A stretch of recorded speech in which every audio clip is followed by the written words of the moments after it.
사도행전 8장 4절에서 13절인데 제가 읽어드리겠습니다.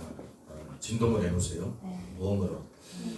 흩어진 사람들이 두루 다니며 복음의 말씀을 전할세 빌립의 사마리아 성에 내려가 그리스도를 백성에게 전파니 무리가 빌립의 말도 듣고 행하는 표적도 보고 한 마음으로 그 하는 말을 따르더라.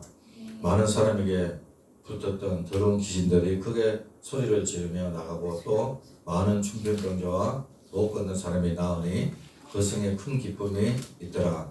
그 성에 시몬이라는 사람이 전부터 있어 마술을 행하여 사마리아 백성을 놀라게 하며 자칭 큰 자라 하니 낮은 사람부터 높은 사람까지 다 따르며 이르되 이 사람은 크다 일컬는 하나님의 능력이라 하더라.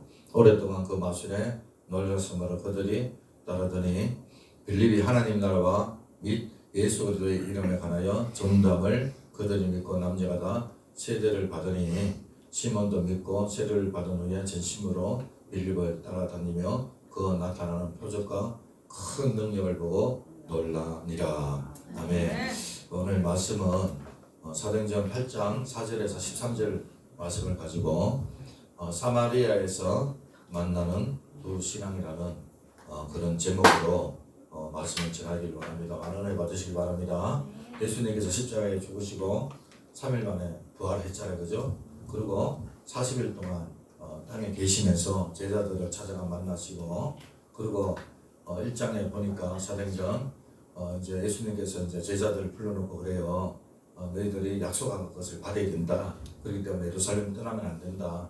그래서 예루살렘 떠나지 말고 약속한 것을 받아라. 약속한 게 뭡니까? 성령이잖아요, 그죠? 그리고 예수님께서 올라가신 그대로 모습으로 그렇게 올라가십니다. 그런데 구름이 가려져 가지고 예수님 모습이 잘 안 보였다 그랬거든요. 그런데 자세히 보니까 천사 두 명이 예수님을 받들고 있는 거예요. 천사 두 명이 예수님 곁에 있는데, 그러면서 이제 그 사람들이, 제자들이 이제 예수님 올라가신 걸 보고 놀라잖아요. 그래서 그 천사가 뭐라 그러냐면, 갈릴리 사람들아 왜 이상하게 여기느냐, 왜 기이하게 여기느냐, 예수님께서 올라가신 그 모습 그대로 오신다라고 그렇게 말씀을 하셨습니다. 그리고 오순절 날이 이름에 이 많은 제자들 120명의 성도들이요 마가다르방에서 모여서 오로지 기도에 힘쓰지 않습니까? 그래서 바람 같은 소리가 나고 또 불 같은 그런 눈에 보이는 혀가 불같이 갈라지는 그런 성령, 그리고 전인격적으로 각 사람 머리에 성령이 임한 줄로 믿습니다. 그래서 성령의 말하심에 따라 각 방언으로, 그러니까 전 세계적으로 사람들이 이제 오순절을 맞이해서 예루살렘에 모였는데, 그 마가다르방에 예루살렘에 있거든요. 그 성전 바로 옆에 있어요. 거기에 이제 각 사람 말로 방언을 막 하기 시작하는 거예요. 그러면서 이 방언으로 성령이 임하니까 권능을 받고 예루살렘과 온 유대와 사마리아 땅까지를 내 증인이 되리라 그러잖아요, 그죠? 그러니까 성령이 임하니까 견디질 못하고 뛰쳐나갑니다. 그래서 방언을 막 하면서 이 복음을 전하는데, 이 사람들이요, 전에 학문 없는 사람, 어부잖아요. 무식한 사람들이 막 이 엄청난 말을 하고, 그리고 각 나라 말로 이렇게 방언을 하면서, 그러니까 사람들이 막 놀르고 예수 그리스도에 대해서 증거를 하니까 사람들이 가슴을 찢으며 어찌할꼬 그랬을 때 베드로가 회개하라 제사함을 받아라 이렇게 권면을 하지 않습니까? 그러는 가운데서 복음이 확산되니까 어떻게 됩니까? 핍박이 또 시작되죠. 이렇게. 왜냐하면은 예수님을 죽인 무리들, 유대인들, 종교 지도자들이 예수님에 대한 소리, 부활했다, 성천했다 이런 소리가 듣기 싫어서, 그래서 막 핍박이 시작되고, 그러는 가운데서 이제 교회가 막 3,000명, 5,000명 붕대다 보니까 질서가 있어야 되지 않습니까? 그래서 그 중에 7 집사를 세웁니다. 그때 이제 최초로 집사를 세우지 않습니까? 그 중에 스데반이라는 집사가 있습니다. 그 이분이 얼마나 성령이 충만한지 복음을 전하는데, 사람들이요, 베드로가 2장에 이제 성령이 충만했을 때 복음을 전했을 때는 사람들이 어찌할꼬 그러면서 회개를 촉구했을 때 그들이 회개하고 하나님 앞에 돌아왔는데, 이제 스데반이 이제 복음을 전하고 막 이렇게 예수 그리스도의 복음을 전할 때 사람들이 듣기 싫어가지고 귀를 막으면서 막 가슴이 찔리기는 찔렸는데 그런데 그게 듣기 싫은 소리로 찔리는 거예요. 그러면서 귀를 막고 스데반을 돌로 던지잖아요. 죽이려고 하지 않습니까? 그래서 결국에는 스데반이 돌에 맞아 죽어가는데 순교하는데 근데 성경에 보니까 마지막에 스데반이 무릎을 꿇고 기도를 했다. 무릎을 꿇고 그 기도가 마지막 기도가 뭡니까? 하나님 저들의 죄를 용서하여 주옵소서. 저들이 하는 일을 저들이 알지 못한다. 그러니까 예수님과 완전히 하나가 된 거죠. 왜냐하면 예수님께서 십자가에 못 박혀 죽으시면서 하신 기도였잖아요. 그죠? 저들의 죄를 용서해 달라고. 돌에 맞아 죽으면서 얼마나 고통스럽고 힘들었겠습니까? 근데 스데반이 마지막에 무릎을 꿇고 그렇게 기도를 하면서 잠을 잤다라고 그렇게 성경은 이야기하고 있습니다. 그래서 이 스데반의 순교의 기점으로 예루살렘에 다시 한번 큰 핍박과 박해가 일어나게 됩니다. 이 스데반의 복음 전도와 순교는 유도 지도자들과 유대인들에게 있어서 엄청난 자극을 주지 않습니까? 그래서 교회가 크게 핍박을 당하는데요. 이 성도들은 집과 가정에서 그리고 이제 예루살렘을 떠나야만 했습니다.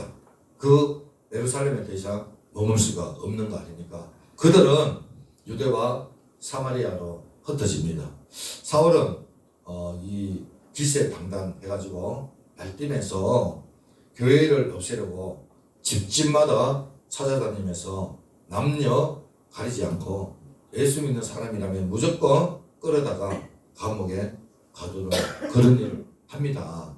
이렇게 흩어지고 감옥에 갇혀야 했던 예루살렘 성도들, 여러분 그들의 마음이 어떻게 했겠습니까? 어땠겠습니까? 한번 생각해 보시기 바랍니다. 이 삶의 터전과 생존을 위해 필요한 모든 것을 버려두고 쫓겨나가는 그들의 심정, 정말 도무지 상상이 가지 않습니다.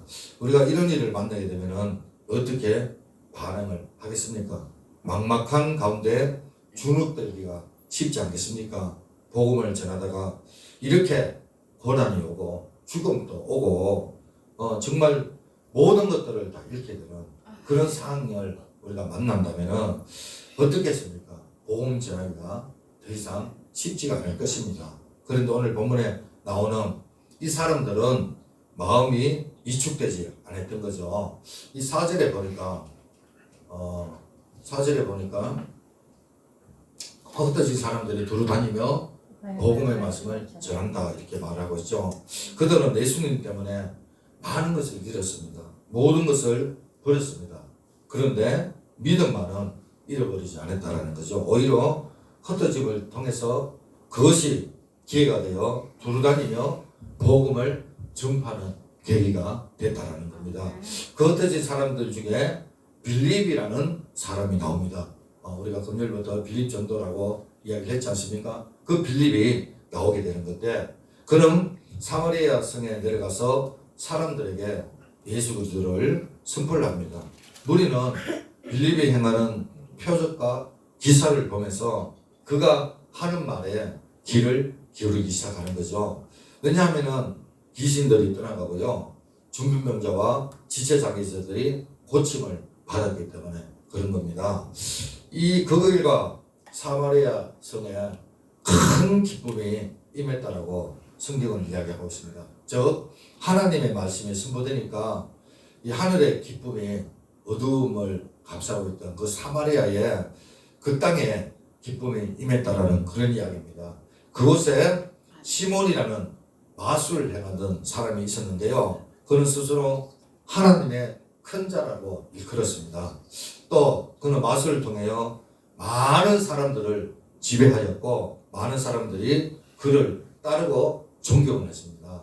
그런데 사마리아 성에 많은 사람들이 빌립의 전도와 표적과 기사로 세례를 받는 그런 일들이 일어나거든요. 그래서 많은 사람이 세례를 받으니까 이 시몬, 이 마술사도 시몬의 세례를 받게 됩니다. 이 세례를 받는 이유는 진정 거듭났다 하다기보다는 사람들에게 인정을 받고 싶어서, 그리고 빌립이 행하는 성령의 압도 당하기 때문에 이렇게 세례를 받게 된 건데요. 그는 전심으로 빌립을 따라다녔습니다. 하지만 그가 따라다닌 진짜 이유는 하나님 나라를 위해서가 아니라 빌립에게 나타난 능력, 그 능력을 자기도 뭔가 좀 해볼까 해서 따라다녔다라는 거죠. 이 주술과 속임수로 그 도시를 지배했던 그가 이제는 성령으로 사람을 지배하고 싶었던 것입니다. 자, 이 사마리아 사람들이 이 복음이 전하는데 세례를 받았다는 소식이 예루살렘에 이제 알리게 됩니다. 그래서 성경에는 뭐라고 이야기하냐면 사마리아에도 복음이 전파되었다 이렇게 이야기를 하고 있거든요. 그러니까 그 소식이 예루살렘 초대교회야. 그 예루살렘 믿는 성도들에게 그 소식이 알려지게 된 거예요.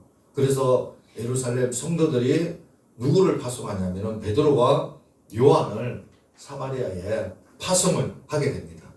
그래서 두 사람이 내려와서 사마리아에 어떤 일이 있었는지 세례를 받기는 받았는데요. 성령의 세례를 받잖아요. 왜냐? 물세례를 받은 거예요. 왜냐하면 이들은 예수의 이름으로 세례를 받았을 뿐이지 성령에 대해서 전혀 알지를 못했기 때문에 그런 겁니다. 이들이 그들을 위하여 안수할 때 성령님이 그 가운데 강림을 하잖아요. 할렐루야. 자, 이 사도에게 성령이 임한 걸 보고 시몬이 어떻게 합니까? 돈을 주고 이 베드로와 요한 사도들에게 이 능력을 사겠다고 합니다. 이에 베드로가 시몬을 정지합니다. 하나님의 선물을 돈 주고 살 줄로 생각하였느냐? 그러면서 너 응과 너가 함께 망한다 하면서 베드로가 그 시몬에게 회개를 촉구를 합니다. 이게 오늘 본문의 내용이거든요. 오늘 우리는 이 말씀 가운데서 사마리아 성의 두 신앙의 사람을 우리가 보게 됩니다. 한 사람은 바른 신앙을 가졌던 빌립이고 또 다른 사람은 그릇된 신앙을 가졌던 시몬인 것입니다. 우리는 먼저 빌립의 신앙을 한번 살펴보겠는데요. 이 빌립은 생사를 초월하는 신앙이었습니다. 우리 4절 볼까요? 겉어진 사람들이 돌아다니며 복음의 말씀을 전하사 5절에 빌립이 사마리아 성에 내려가 그리스도를 백성에게 전파하니 핍박이 일어나면은 조용히 숨는 것이 자기 목숨을 부지할 수 있는 길입니다. 그리고 새로운 곳에 정착하기까지는 어떻게 살아가야 할지 조용히 살펴봐야 하는 게 맞습니다. 그것이 지혜로운 방법이요 삶이죠. 그런데 빌립은 예루살렘을 떠나 사마리아 이 낯선 땅에 갔을 때 그는 조용히 숨어서 지는 것이 아니었다는 거죠. 그는 어떻게 했습니까? 그 사마리아 가자마자 복음을 전했습니다. 그 일을 쉬지 않았다는 거죠. 그는 스데반이 왜 죽었는지 그가 왜 숨겼는지 알고 있었습니다.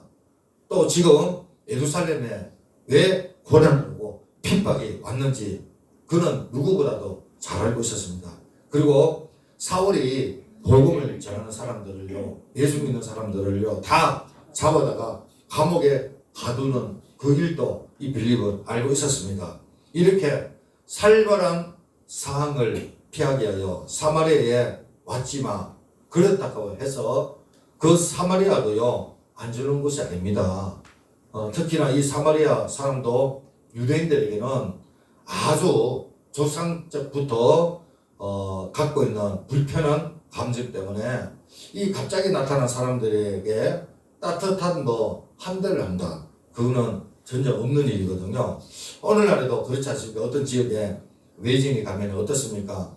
그 원주민들이 외지인을 환영하는 경우보다 그렇지 않은 경우가 더 많지 않습니까? 오히려 터세 때문에 힘들다 이 말인 것입니다. 그런데 옛날에 더더욱 말할 수 없는 이 사도시대 때는 오직 하겠습니까? 여러분 아브라함 시대 때도 보면은요 어떤 일이 벌어졌습니까? 이 아브라함이 애굽에 왔을 때 그 지역이 무서워서 사람들이 무서워서 자기 아내를 누구랑 말합니까? 누이라고 말하지 않습니까? 그 아내를 바로에게 바칩니다. 그 망신을 당할 뻔했는데 하나님께서 가시하시고 강분적으로 역사하셔서 자기 아내를 구해주지 않습니까? 그러면 아브라함이 다시는 그런 짓을 하지 말아야 되는데 그 다음에 그랄 지방에 가서도 그 지역의 사람들이 너무 텃세가 심하니까 자기 아내를 또 그곳에서 누이라고 속이게 되는 것을 보게 됩니다. 그것은 바로 그 지역의 사람이 무섭기 때문에 그런 거거든요. 지금 이들도 똑같습니다. 빌립이 사마리아에 갔습니다. 분명히 사마리아 사람들 텃세가 있을 것입니다. 그런데 그가요 복음을 전하는 거예요. 외치는 거예요. 신변의 위협이 있지 않습니까? 그러면 숨어서 조용히 살아야 되는 건데 그런데 그는 흩어진 가운데서 위협 가운데서 핍박 가운데서 복음을 전합니다. 이것이야말로 생사를 초월한 신앙이라고 볼 수가 있는 줄로 믿습니다. 뿐만 아니라 바울도 그랬잖아요. 나중에 바울이 예수님을 만나서 변화되지 않습니까? 그래서 삶의 목표, 가치관이 바뀝니다.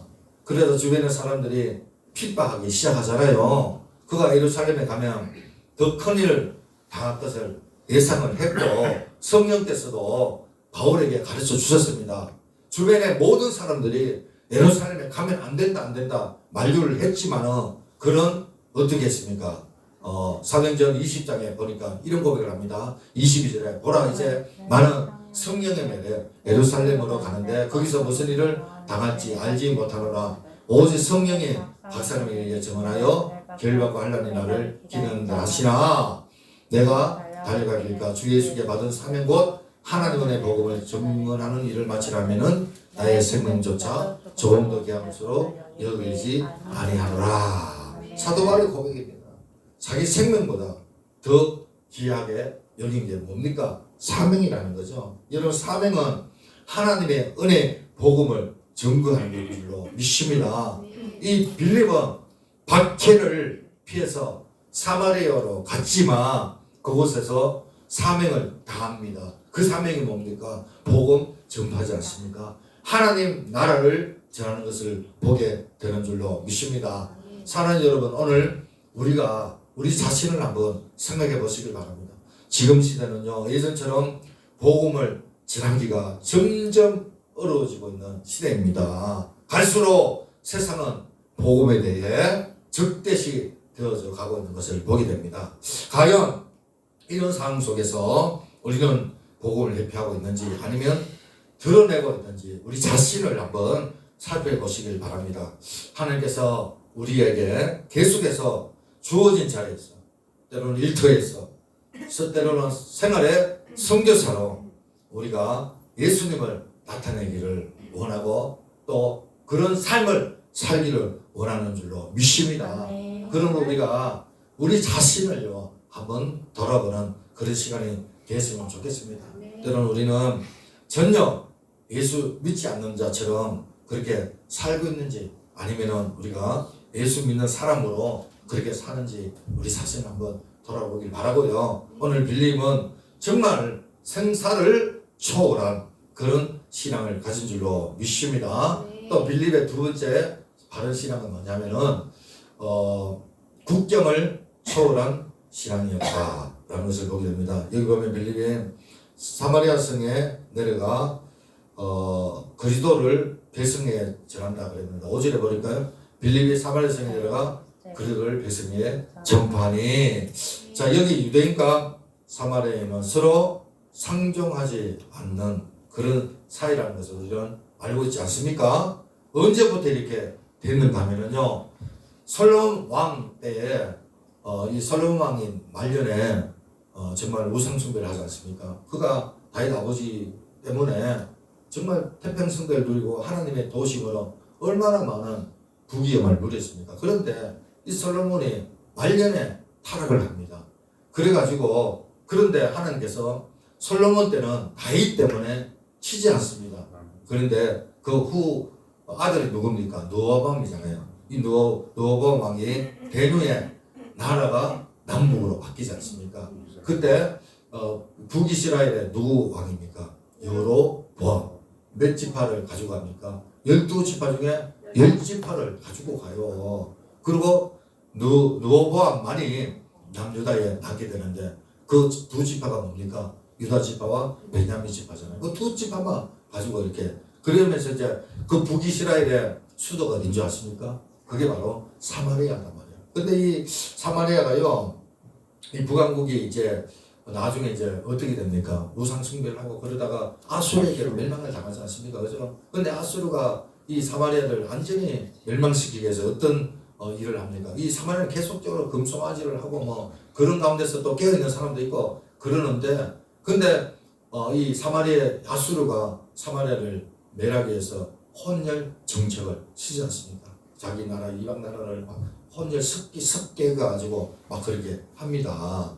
그래서 이제 사마리아 사람들은 그런 가운데서도 그 심성 속에 외회하고 싶은 마음이 있어가지고 그래서 모세 오경을 좀 바꿔가지고요 사마리아 오경을 만들어 사용을 하지 않습니까? 그뿐만 아니라 예배를 진행하려면 제사장이 있어야 되는데 바벨론 포로 당시 내인이 유대 땅에서 홀대를 받았기 때문에 그 내인을 데려다가 예배를 담당하게 했단 말이에요. 그런 이유로 인해서 유대인과 이 사마리아 사이가 안 좋아집니다.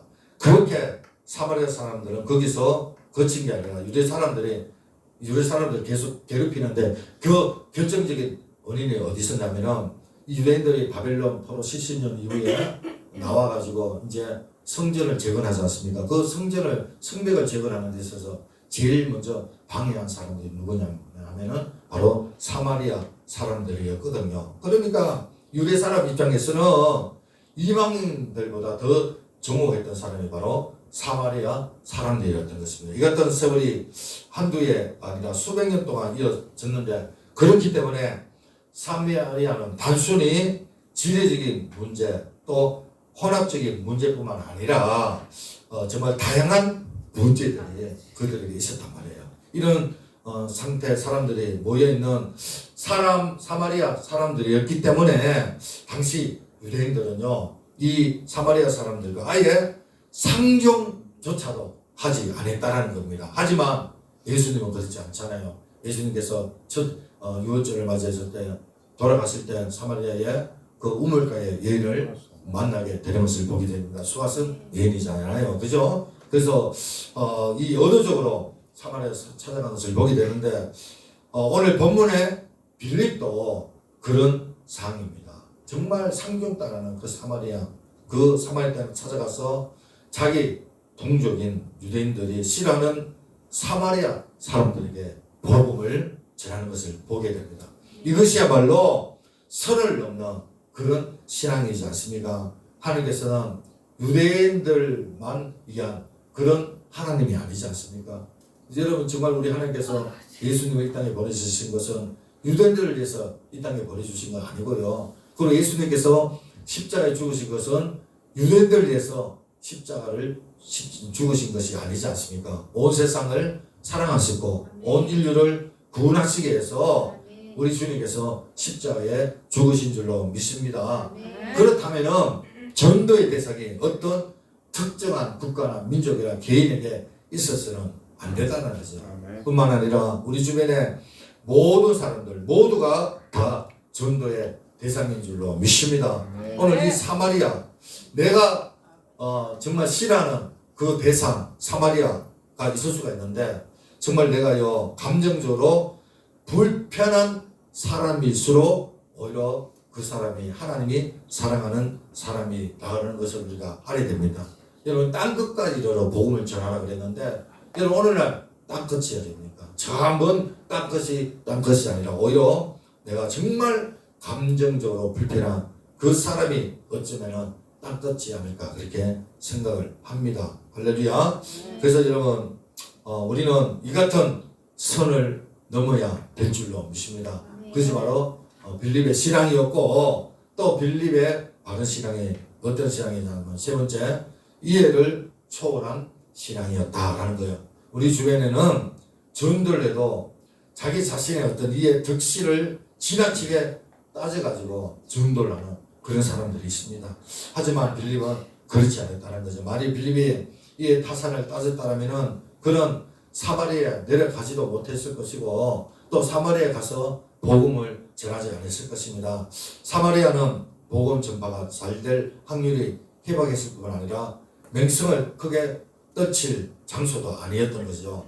당시 사마리아에 가서 전도를 할지라도 자기 출신 유대인들이 그를 칭찬할 리가 만무했지 않습니까? 왜? 이런 우리 야말로 그런 어떤 반일 감정이 있지 않습니까? 요즘에야 좀 덜한데 요즘 몇 년 전만 해도 반일 감정. 그래서 축구를 해도요 다 일본에 지기를 원하고요. 그런 감정이요 상당히 진했습니다. 몇 년 전에 지금 한 20년 전인가 그랬는데 어떤 교회에서 일본에 선교사를 파송했습니다. 그래서 선교 파송 예배를 들었는데 뒤에서 웅성웅성하더라고요. 아니 왜 하필이면 일본 보냈냐고. 선교사는 저주받아 멸망한 나라에 왜 보냈냐고. 그러면서 다른 나라도 있지 않냐, 아프리카도 있지 않냐, 많은 나라가 있는데 왜 하필 일본에 보냈냐. 아니 진짜로 우리나라가요 일본에 대한 감정이 그런 감정이 있었단 말이에요. 여러분 이 빌립이요 사마리아에 가서 복음을 전한다.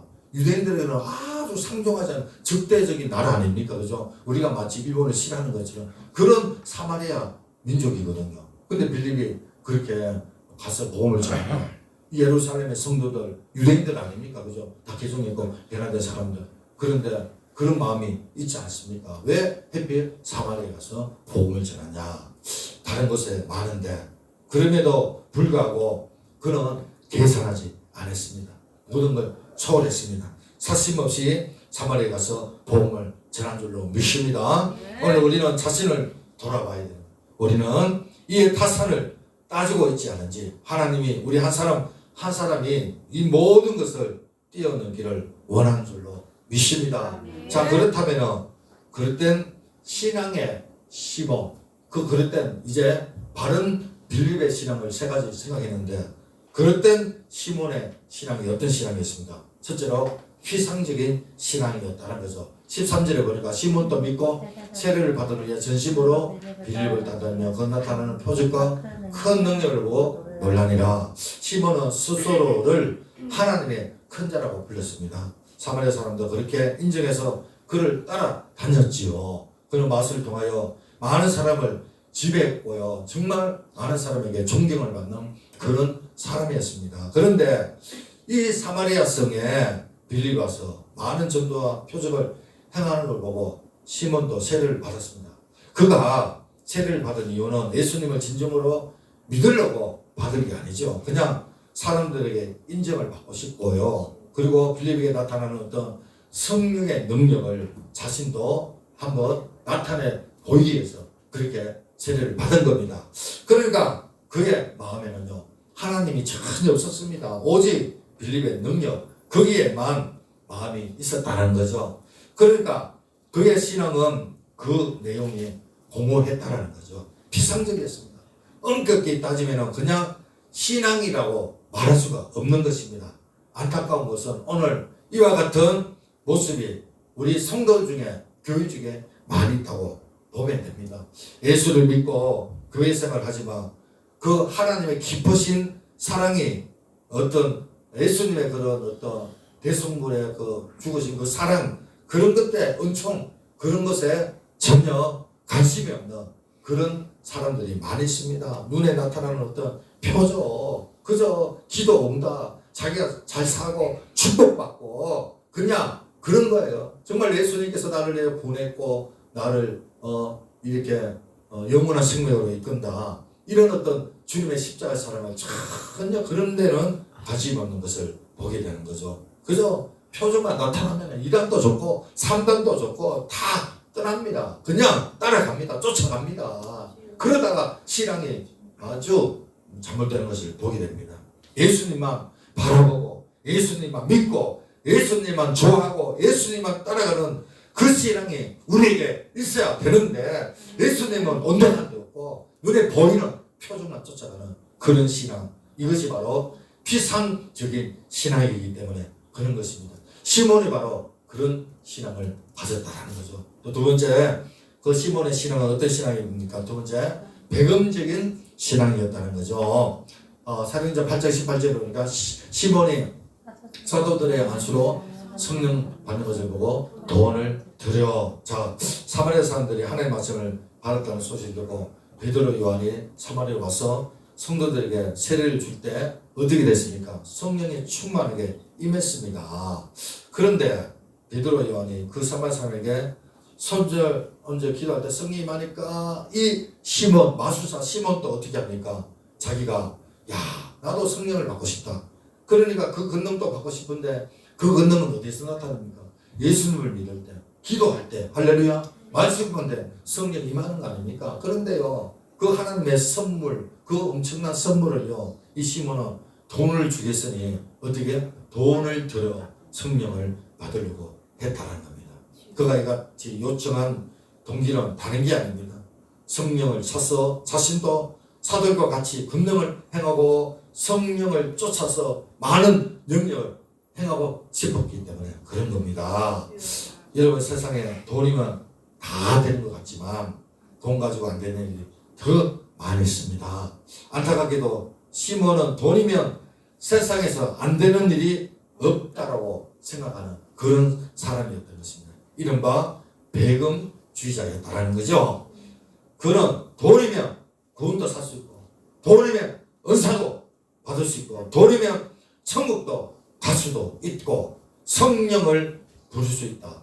는 정말 이연천만한 생각을 갖고 있었다는 거예요. 여러분, 우리 그리스도인들도 성령의 가르침에 입에 되는 그런 행위 안에서, 범위 안에서 우리가 돈을 벌여야 되는데요. 그렇지 않은 경우가 있는 것을 보게 됩니다. 그리고 그 돈을요, 우리가 정말로 하나님 떠난 데서 사용을 해야 되는데 그렇지 않은 경우를 보게 되는 거죠. 그러면서도 돈으로 모든 것을 할 수 있다. 또 돈으로 권력, 능력, 천국까지도 갈 수 있다라고 그런 배금주의 신앙, 우리 안에도 팽배하게 있다는 것을 보게 됩니다. 그럼 우리는 조심해야 될 줄로 믿습니다. 시몬, 그는 돈이면 모든 것을 할 수 있다라는 그런 거듭된 신앙을 가졌다는 거죠. 그럼 더 나아가서 이 시몬은 무속적인 신앙을 가지고 있었습니다. 오늘 본문 20절 볼까요? 베드로가 이르되 너가 하나님의 선물을 돈 주고 살 줄로 생각했으니 영과 함께가 함께 나갈지어다. 21절에 하나님 앞에서 내 마음이 바르지 못하니 이도에 너가 관계도 없고 분기될 것도 없느니라. 그러므로 너의 약함을 회개하고 주께 기도하고 마음에 품은 것을 사하여 주시리라. 시몬이 돈 주고 성령 연사를 사러 가다가 베드로로부터 너의 은과 함께 망하리라 라는 책망을 받게 됩니다. 망하지 않으려면 너는 너 악함을 회개하라, 그런 경고를 받죠. 이것이야말로 당연한 책망이고 당연한 경고지 않습니까? 그렇다면 시몬은 마땅히 자기 잘못을요 뉘우치고 회개하고 용서를 빌어야 됩니다. 그런데 시몬이 어떻게 합니까? 그는 자신의 잘못을 뉘우치지 않습니다. 그는 회개하지 않습니다. 오히려 베드로에게 자신을 기도해달라, 그리고 그 죄악이 자기에게 머물지 않도록 기도해달라고 그렇게 요청을 합니다. 여러분, 시몬은 자기가 지은 죄 회개할 생각을 하지 않고요, 그 결과, 재앙이 오는 그 결과에 대해서 베드로에게 대신 좀 기도해달라고 그렇게 합니다. 그러니까 얼마나 이 시몬이 잘못된 신앙을 가지고 있습니까? 그는 평소에 마술로서 지니고 있던 무속 신앙의 단면을 보여주고 있다는 거지. 오늘날 사람들이요 어떤 심판, 지옥을 얘기하면서 그거 16세기에 나오는 이야기 아니냐? 지금 무슨 시대인데 지금 이 시대에 무슨 지옥이 있고 그런 걸 이야기하냐? 그러면서 마치 노아 시대 때 심판을 이야기했을 때 사람들이 다 어떻게 합니까? 비웃었지 않습니까? 이 같은 현실에 심판이 어디 있고 지옥이 어디 있고 그런 이야기 하지 마라. 그러면서요 정말 이 행복, 그러니까 예수가 빠집니다. 지금 교회 위기가 뭡니까? 성령이 빠지고 예수가 빠지는 거예요. 그저 행복, 잘 살고 기쁨 이런 것들로 가득 차 있는 것을 보게 되는데, 여러분 정말로 우리가 지혜로운 사람은 지옥을 생각하고 지옥을 느끼고 심판을 말하고 그 심판을 알고, 그래서 우리가 그 죄를 회개하는 그 사람이 지혜로운 사람인 줄로 믿습니다. 할렐루야. 정말 회개를 여러분 알면서도 이야기를 안 하고 회개하지 않는 것, 이거는 여러분 정말 어떤 잘못된 신앙이지 않습니까? 이것을 그래서 무속 신앙이라는 거죠. 전혀 자기 죄는 회개하지 않고요. 정말 여러분 회개가 임할 때 여러분 성령이 임하는 줄로 믿습니다. 회개 임할 때 제3을 받고요. 여러분 천국 가는 첫 문턱이 뭡니까? 회개입니다. 하나님 우리가 회개하기를 원하고요. 정말 우리 죄를 정말 우리가 정말 쳐서 복종하기를 원하고, 그리고 주님을 닮아가기를 원하지 않습니까? 주님을 닮아가야 되는. 그런데 우리의 본색이 어떻습니까? 그저 복받는 것, 안타까운 그런 무속적인 신앙을 가지고 있는 사람들이 얼마나 많이 있는지 모르겠습니다. 그래서 우리가 가져야 할 바른 신앙이 무엇입니까? 먼저 우리는요 영적 분별 은혜를 받아야 된다, 이 말인 것입니다. 날에 가서 우리가 빌립 신앙과 시몬의 신앙 뒤섞여 있는 오늘 현세 속에 우리가 살아가고 있는데, 우리는 이런 시대에 바른 신앙을 정립할 필요가 있다는 거예요. 그래서 영적 분별을 받아야 되는데, 요한에서 4장 1절에 보니까 사랑하는 자들아 영을 다 믿지 말고 오직 영들이 하나님께 속하시나 분별하라. 많은 거짓 선지자가 세상에 나왔음이니라. 예, 바른 신앙하기 위해서 우리는 영분별 있어야 됩니다. 코로나 시대 때 정말 많은 위기가 있었지 않습니까? 그죠? 예배 나오지도 못하고, 예배 나오면은 못 나오겠어요. 모이지를 못해. 그래서 유튜브에서 예배 드리고 있는데 유튜브에 쏟아집니다. 많은 별별 것들이 막 쏟아져가지고, 그래서 어떤 선교단체가 나왔는데 그 유튜브에 사람들이 야 이래야 된다 뭡니까 누구 요즘엔 말이 나오잖아요. 그 선교사에. 그죠? 뭡니까? 어디 있습니까? 그게 누굽니까? 기도이지만 다비드 누구예요? 데이비드 참. 거기에 사람들이 얼마나 많이 거기에 유튜브에 흐르게 됐습니까? 근데요 어떻게 됐습니까? 실체가 드러나지 않습니까? 지금 실체가 드러나는 거예요. 그래서 성경에 보면은 그 열매를 보아 그를 안다 그랬어요. 열매를 보아 그를 안다라고 이야기하거든요. 그래서 우리는 영분별이 있어야 될 줄로 믿습니다. 그럼 지금 유튜브 보니까 그것뿐만 아니고 교회가요 다단계를 하지 않나, 코인을 하지 않나. 그래서 가정이 파탄이 되고요, 아주 이혼도 하고요, 그런 어떤 모습을 보는데, 그러니까 이게 뭐냐, 말씀에 쓰이지 않기 때문에, 영적 분별력이 없기 때문에 그렇게 쫓아가다가 망하는 것을 보게 됩니다. 우리는 오로지 영적 분별이 있어야 될 줄로 믿습니다.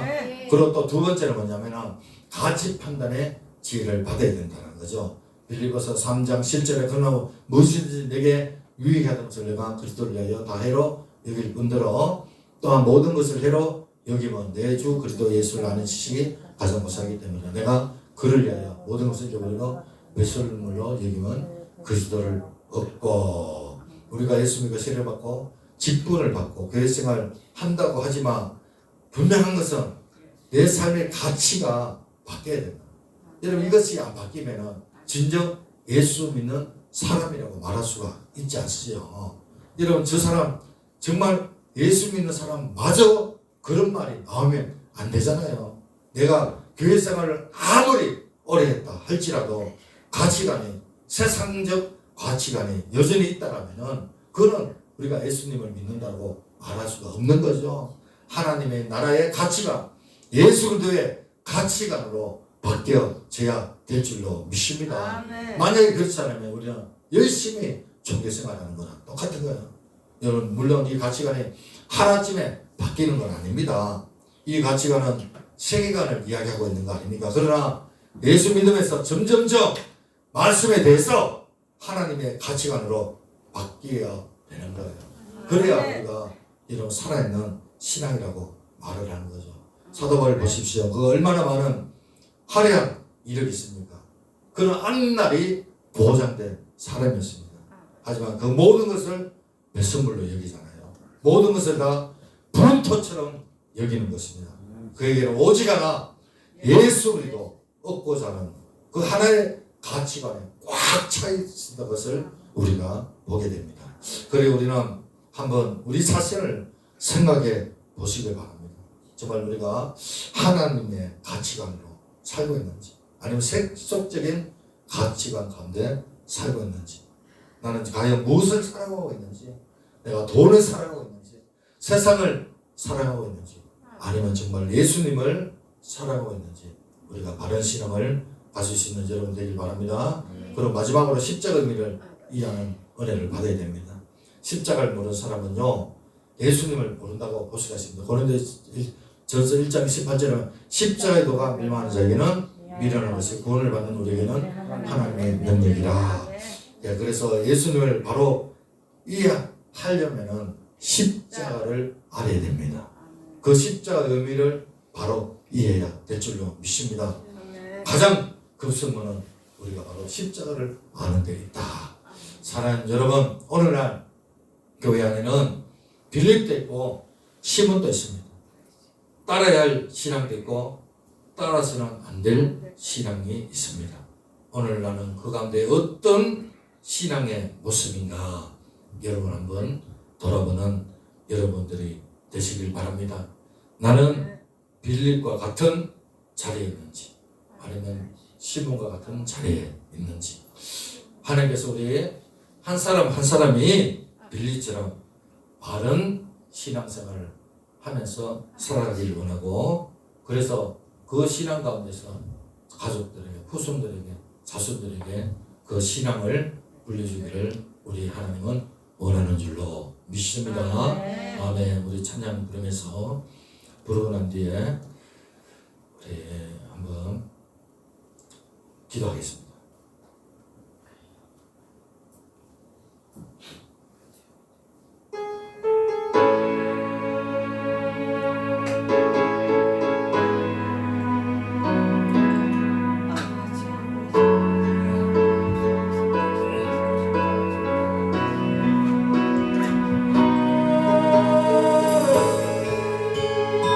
그 나이 안에 들어가다가 그냥 좀 불러주세요.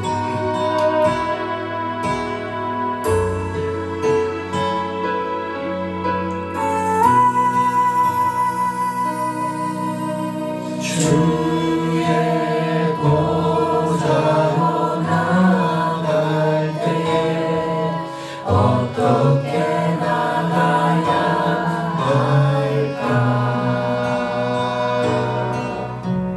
나를 구원한 주의 십자가, 그것을 믿으며 가네. 주의 보좌로 나갈 때에 나 여전히 부족하나. 나를 품으신 주의 그 사랑, 그것을 믿으며 가네. 자격 없는 내 힘이 아니, 오직 예수님의 보혈로. 자격 없는 내 힘이 아니,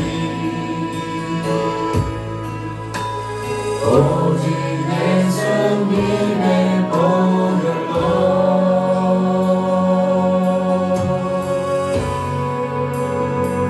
십자가의 보혈,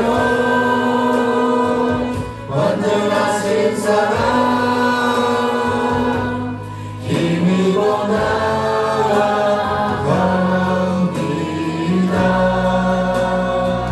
십자가의 보혈,